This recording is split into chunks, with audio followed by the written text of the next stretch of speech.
انہوں نے فرمایا کہ ہم ہموں کے پاس تھے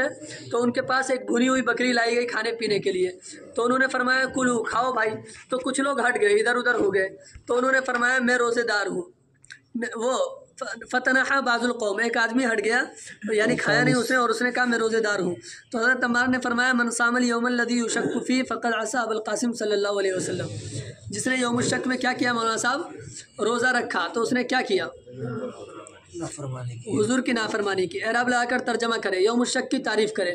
یوم الشک وہ 30ویں تاریخ کو کہا جاتا ہے شعبان کی، ٹھیک ہے، اور اس کی رات میں چاند نہ دکھا ہو انسان کو، کس بنیاد پر مولانا صاحب،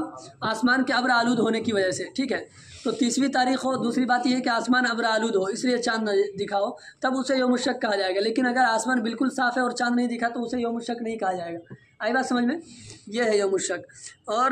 کیا ہے کہ شک کے دن روزہ رکھنے کا حکم تحریر کرے۔ امام احمد رحمۃ اللہ علیہ کے نزدیک واجب ہے بھائی شک کے دن روزہ رکھنا۔ امام احمد سے 3-4 روایتیں ہیں، اس لیے کتابوں میں پڑھو گے تو بہت زیادہ پیچیدگی میں پڑ جاؤ گے۔ جو صحیح روایت ہے ترمذی کے حاشیے میں بھی لکھی ہوئی ہے، مجھے وہی ٹھیک لگتا ہے، وہ یہ ہے کہ حضرت امام احمد کے نزدیک واجب ہے، ٹھیک ہے، یوم الشک میں روزہ رکھنا۔ اور دلیل یہ دیتے کہ حضرت ابن عمر رضی اللہ تعالیٰ عنہ جب یوم الشک والا دن ہوا کرتا تھا، ہے نا، تو رات کو چاند دیکھنے کے لیے بھیجتے تھے اپنے غلام کو، ٹھیک ہے، تو اگر وہ آ کر کے بتاتا تھا کہ کیا کہتے ہیں چاند ہو گیا تو روزہ رکھ لیتے تھے، اگر آ کر کے بتاتا تھا چاند نہیں ہوا ہے اور آسمان بالکل صاف ہے، ٹھیک ہے، تو افطار کرتے تھے، اور اگر آ کر بتاتا تھا کہ چاند نہیں ہوا ہے اور آسمان ابر آلود ہے تو ایسی صورت میں وہ روزہ رکھ لیا کرتے تھے۔ آئی بات سمجھ میں؟ تو حضرت ابن عمر کے اس فعل سے سمجھ میں آ رہا ہے کہ یوم الشک میں بھی کیا کیا جائے گا،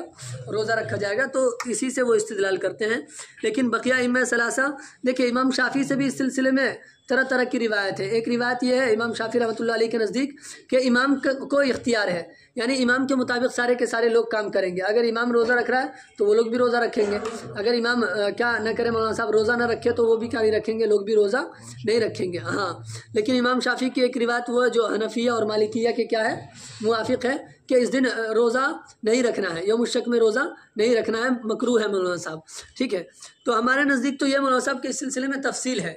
کیا ہے کہ رمضان کی نیت سے تو روزہ رکھنا مکروہ ہے، اور اسی طرح ایسی نیتوں سے روزہ رکھنا جس میں رمضان کی نیت کی بھی شمولیت ہو، وہ بھی کیا ہے مولانا صاحب، مکروہ ہے۔ مثال کے طور پر کوئی آدمی اصل روزہ میں کیا کر لیتا ہے مولانا صاحب، متردد رہتا ہے کہ وہ یہ نیت کرتا ہے کہ اگر کل کا دن رمضان کا دن ہے تب تو میرا روزہ ہے، اگر رمضان کا دن نہیں ہے تو میرا روزہ نہیں ہے۔ آئی بات سمجھ میں؟ یوم الشک میں اس طرح نیت کرتا ہے تو یہ بھی مکروہ ہے، کیونکہ ایک طریقے سے یہ فرض کی نیت کرنے والا ہی ہوا، ٹھیک ہے۔ یا یہ کہ مولانا صاحب کیفیت میں کیا کرتا ہے، کیفیت میں کیا کرتا ہے، تردد کرتا ہے۔ کیفیت میں تردد کیا ہوگا کہ اگر کل رمضان کا ہے تو رمضان کی طرف سے، اور اگر رمضان کا نہیں ہے تو نفل کی طرف سے، یعنی روزہ رکھنا ہے لیکن رمضان کا ہے تو رمضان کی طرف سے، اور اگر نفل کا اور اگر نہیں ہے تو نفل کی طرف سے، ٹھیک ہے۔ تو یہ کیفیت اور صفت میں کیا ہے مولانا صاحب، فرق ہے، تو یہ بھی کیا ہے مولانا صاحب، مکروہ ہے، ٹھیک ہے۔ تو خلاصہ یہ ہے کہ جہاں پر رمضان کا تردد ہو، رمضان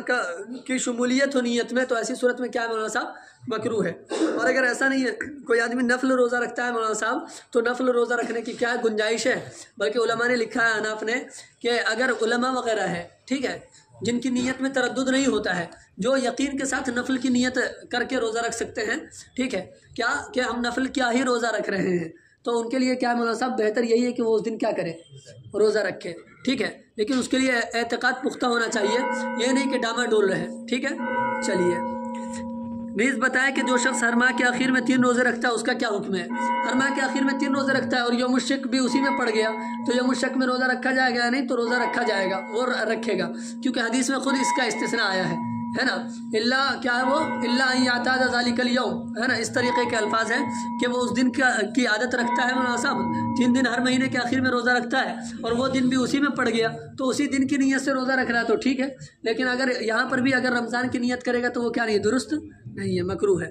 چلیے، ان معاذہ العدویہ ان امرأۃ سالت عائشہ رضی اللہ عنہا، ایک عورت نے کیا کیا مولانا صاحب، آ کر کے پوچھا حضرت عائشہ سے کہ حائضہ عورت نماز پڑھے گی یا نہیں جب پاک ہو جائے، یعنی قضا کرے گی یا نہیں حیض کے ایام کی۔ چلیے، تو انہوں نے فرمایا حروریۃ انتی، کیا تم حروریہ ہو؟ کنہ نہیں علی عہد رسول اللہ، ہمارے ساتھ ایسا معاملہ پیش آتا تھا حضور کے زمانے میں، ثم نطہر، پھر ہم پاک ہوا کرتے تھے، تو حضور ہمیں قضاء صوم کا تو حکم دیتے تھے لیکن قضاء صلاۃ کا حکم نہیں فرماتے تھے۔ مذکورہ دونوں مسئلوں کی وضاحت کرے اور بتائے کہ شریعت نے صوم و صلاۃ میں فرق کیوں کیا ہے۔ معلوم ہی ہے بھائی مولانا صاحب کے صلاۃ میں کیا ہے، حرج ہے نا، اگر 10 دن حیض آئے تو 50 نمازیں چھوٹ گئی، اب 50 نمازیں وہ کہاں سے پڑھے گی، جبکہ اسے روٹی ووٹی بھی بنانی ہے اور اس کے بچوں کے کپڑے وپڑے بھی کیا کرنے ہیں، دھلنے ہیں، جبکہ روزہ مولانا صاحب پورے سال میں کیا 30 ہی فرض ہے، تو اگر ایک مہینے کا بھی روزہ چھوٹ جائے یا کیا کہتے ہیں 10 دن کا روزہ چھوٹ جائے تو پورے سال میں کبھی بھی وہ کیا کر سکتی ہے،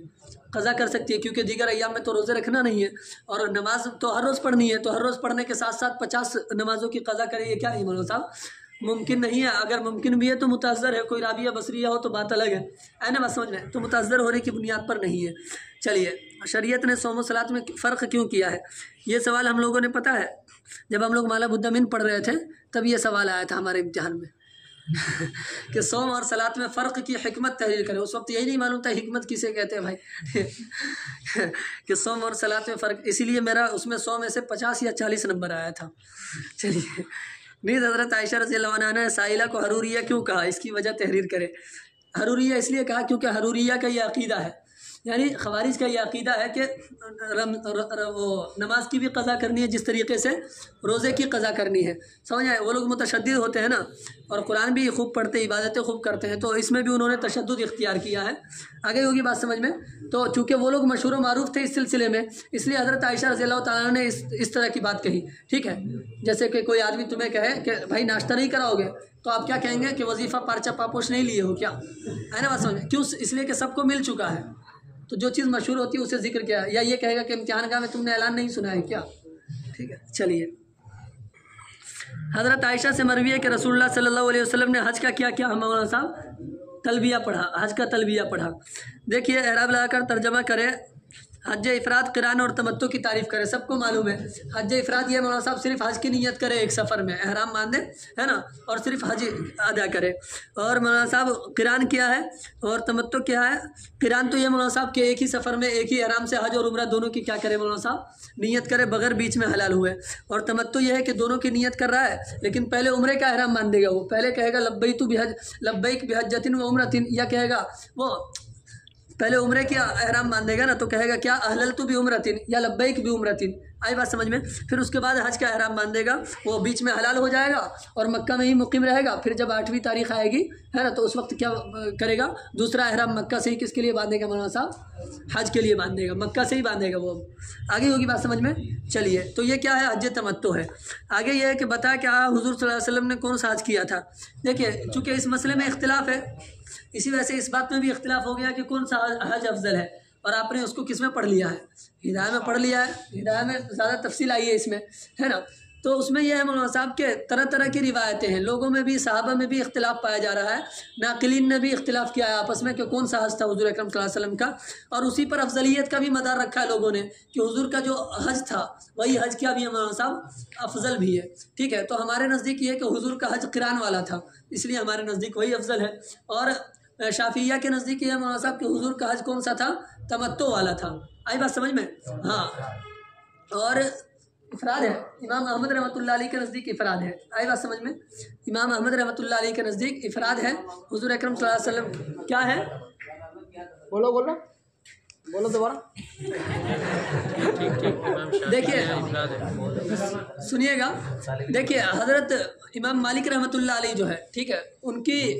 کے تعلق سے تو یہ بات یقینی ہے جیسا کہ ہدایہ میں بھی نقل کیا گیا کہ تمتع ہے ان کے ہاں، ٹھیک ہے، اور حضرت امام احمد رحمۃ اللہ علیہ کے نزدیک افراد ہے، ٹھیک ہے، کیا ہے، تمتع ہے، کہاں پڑھے اس میں کیا لکھا ہوا، الفتح السمائی، حج افراد کہاں ہے اس میں،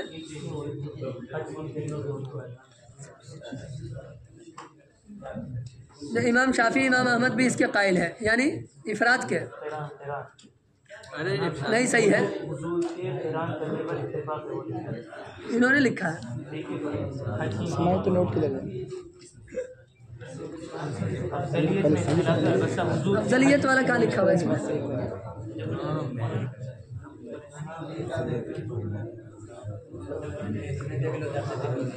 کیا لکھا ہوا ہے؟ کیا لکھا ہے؟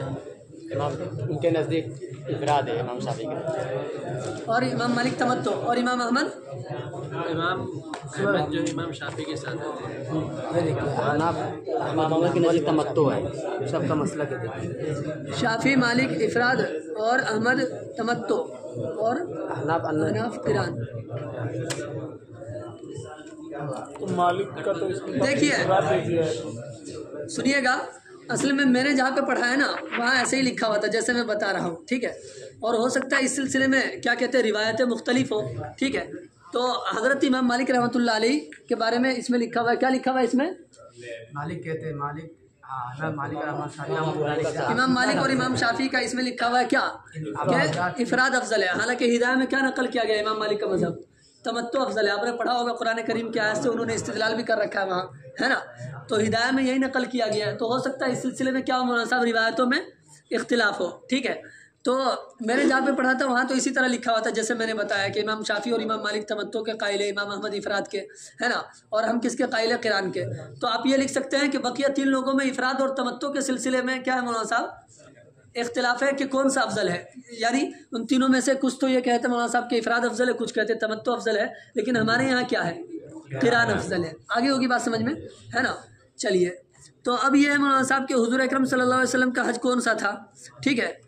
تو جیسا کہ انہوں نے ابھی بتایا اس میں جو لکھا ہوا تھا کہ سب کا اتفاق ہے کہ حضور کا حج قران تھا، ٹھیک ہے، تو یہ بھی کچھ ہی کتابوں میں لکھا ہوا ہے، بہت سی کتابوں میں یہ ہے کہ بہت سے کیا کہتے ہیں افضلیت کا مدار ہی اسی پر رکھا علماء نے، ٹھیک ہے، کہ حضور صلی اللہ علیہ وسلم کا حج کون سا تھا۔ اور روایتوں میں اختلاف پایا جاتا ہے، طرح طرح کی روایتیں ہیں، کسی میں کچھ ہے، کسی میں کچھ ہے، کسی میں کچھ ہے۔ دیکھیں انہوں نے پوچھ رکھا ہے نیز بتایا کہ حج کی تینوں قسموں میں سے کون سی قسم افضل ہے اور کیوں، اور مذکورہ حدیث سے کیا ثابت ہوتا ہے۔ دیکھیں مذکورہ حدیث سے کیا ثابت ہو رہا ہے؟ افراد ثابت ہو رہا ہے، کیوں؟ اس لیے کہ افراد جو آدمی کرتا ہے وہی صرف حج کا احرام باندھتا ہے، ٹھیک ہے، ورنہ قران والا تو کس کی حج اور عمرہ ایک ساتھ احرام باندھتا ہے دونوں کا، اور وہ احللت بحجۃ و عمرۃ کہتا ہے، اور جو آدمی تمتع والا ہوتا ہے تو وہ پہلے کس کا؟ صرف عمرے کا احرام باندھتا ہے، پھر بعد میں حج کا احرام باندھتا ہے۔ تو یہ کہہ رہی ہے کہ حضور نے حج کا احرام باندھا، تو اس سے کیا سمجھ میں آ رہا ہے کہ حضور کا حج جو تھا افراد تھا۔ لیکن حضرت انس رضی اللہ عنہ کی روایت ہے، وہ فرماتے ہیں کہ میں نے حضور کو یہ کہتے ہوئے سنا لبیت بحجۃ و عمرۃ یا احللت بحجۃ و عمرۃ، اس سے سمجھ میں آ رہا ہے کہ حضور کا حج کون سا تھا مولانا صاحب؟ قران کا تھا۔ اور ایسے ہی ایک روایت ہے اس میں یہ ہے کہ حضور صلی اللہ علیہ وسلم نے فرمایا کہ میرے پاس وادی عقیق میں ایک آنے والا آیا، وہی حضرت جبرائیل علیہ السلام، اور انہوں نے مجھے کہا صلی فی الوادی المبارک، ہے نا، مبارک وادی میں نماز پڑھو، ٹھیک ہے، کیوں پڑھو نماز؟ وہی مبارک ہے اس وجہ سے۔ پھر اس کے بعد آگے فرمایا وقل حجۃ فی عمرۃ یا عمرۃ فی حجۃ، ٹھیک ہے، اور کہو کہ عمرہ ہے حج میں یا حج ہے عمرہ میں، یعنی دونوں کو ملا کر کے ہم ایک ساتھ کر رہے ہیں۔ آئی بات سمجھ میں؟ تو حضور اکرم صلی اللہ علیہ وسلم کا حج کون سا تھا مولانا صاحب؟ قران ہی تھا۔ تو اکثر دیکھیے اس مسئلے میں چونکہ اکثر روایتوں سے قران کا ثبوت ہوتا ہے، ٹھیک ہے، اور حضور صلی اللہ علیہ وسلم سے یہ بات کہیں پر بھی منقول نہیں ہے کہ حضور بیچ میں حلال ہو گئے ہو، کیونکہ یہ بات تو ثابت ہے کہ حضور صلی اللہ علیہ وسلم نے اکثر روایتوں میں یہ ہے کہ حضور نے حج بھی کیا تھا اور عمرہ بھی کیا تھا، ہے نا، اور یہ بھی نہیں ہے کہیں پر کہ حضور اکرم صلی اللہ علیہ وسلم بیچ میں کیا ہو گئے ہو؟ حلال ہو گئے ہو، ٹھیک ہے۔ اس وجہ سے اکثر لوگوں نے یہاں تک کہ شافعیہ وغیرہ نے بھی یہی بات نقل کی ہے کہ حضور اکرم صلی اللہ علیہ وسلم کا حج کیا تھا مولانا صاحب۔ نووی اور ابن حجر وغیرہ نے یہ بات نقل کی ہے کہ حضور کا حج کون سا تھا؟